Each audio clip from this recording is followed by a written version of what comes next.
ассалому алайкум дӯстон, хуш омадем ба шабакаи мо. Дар навори имрӯза натиҷаи турнири имшабаи UFC, пулхои коркарда, рекорди нав, реаксияи Дана Вайт ва Мурочиати Ислам Махачев. Дар ягон ҷо ба ҳазор нишаста лайкро зер кунед, мо боша наворро оғоз мекунем. имшаб турнири UFC Fight Night баргузор гардид, ки дар мухорибаи асосии турнир ду топови ҷангвари UFC дар вазни ним сабук Макс Холлоуэй ва Яир Родригес вохӯрданд. мухориба тамоми 5 раунд идома дод ва дар натиҷа Холлоуэй бо қарори ҳамаи доварҳо ғалаба ба даст овард. ҳамин гуна Макс Холлоуэй рекорди нав дар UFC монд. ӯ аввалин ҷангвар дар UFC шуд, ки аз 3000 зарба зиёд ба рақибони худ задааст. ҳамчунин ӯ ягона ҷангвар дар таърихи UFC шуд, ки дар 25 мухорибаи худ ӯро ҳеҷ кас боре ҳам ба нокдаун роӣ карда натавонистааст. мо Макс Холлоуэй ва мухлисони ӯро табрик мекунем. ин мухориба беҳтарин мухорибаи турнир шуд ва албатта ки ҳам ба Макс Холлоуэй ва ҳам ба Яир Родригес $50,000 бонус доданд. дар натиҷа пулҳои коркардаи Макс Холлоуэй $491,000, $210,000 барои мухориба, $210,000 барои ғалаба, $50,000 бонус барои беҳтарин мухорибаи турнир ва $21,000 дигар барои ҳафтаи мухорибаҳо. пулҳои коркардаи рақиби ӯ Яир Родригес боша $161,000, $100,000 барои мухориба, $50,000 бонус барои беҳтарин мухорибаи турнир ва $11,000 дигар барои ҳафтаи мухорибаҳо.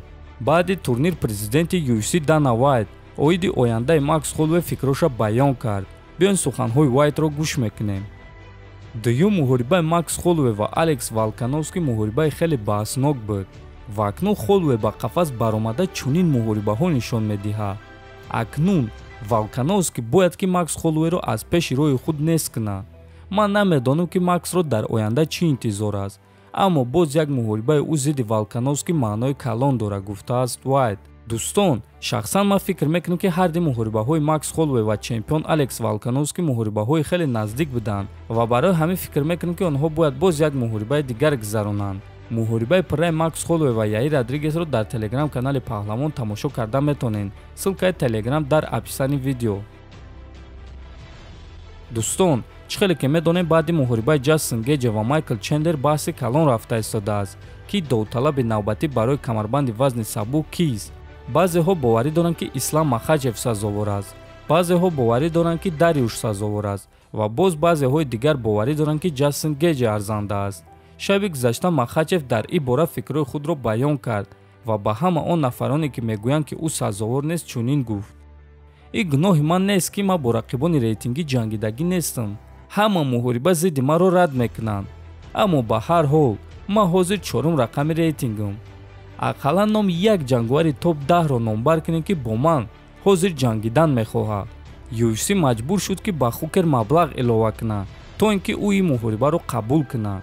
ин чиз оҳиста оҳиста ба бокс табдил ёфта истодааст, навиштааст Махачев. хотиррасон мекунем ки айни замон Ислам Махачев 9 ғалабаи пайдарҳам дорад ва дар рейтинги вазни сабуки UFC дар ҷои 4 қарор дорад. дӯстон, шумо рақиби навбатии Ислам киро дидан мехостед? шахсан худи ман мухорибаи ӯро зидди Бенил Дариуш дидан мехостам, чунки фикр мекунем ки ғолиби ин мухориба 100% бе ягон шубҳа довталаби асосӣ барои камарбанд мешуд. ҳатман фикр ақидаотонро нависен, дар канал обуна шавен то бозид хонободу сарбаланд бошен. дӯстон, доруҳое ки шумо айни замон дида истодаен доруҳои гиёҳӣ ва оригинал аз ширкати шифофармо мебошанд. ана ин триблуслу 3 дар 1 барои бақувват кардани мардонагӣ, барои хунукзадагӣ, барои шахсоне ки фарзанд ёфта наметонанд. ин боша крем фрем барои дароз кардани муҳлати ҳамхобагӣ, капсулаҳои самиюван барои фарбешавӣ, равғани донаи каду, равғани хилба, равғани усма, равғани сиёҳдона, миноксидил барои ришмуи сарбарорӣ ва ҳамчунин доруҳо барои дарди меъдаву рӯда, дарди мушакҳо ва дигар намуди доруҳоро аз ширкати шифофармо дастрас карда метонед. худи ҳозир ба номерҳои дар рӯи экран буда занг зада доруҳои даркории худро харидорӣ кунед ва агар ки скидка гирифтан хоҳед, пас ҳатман аз номи канали Паҳлавон гап занед.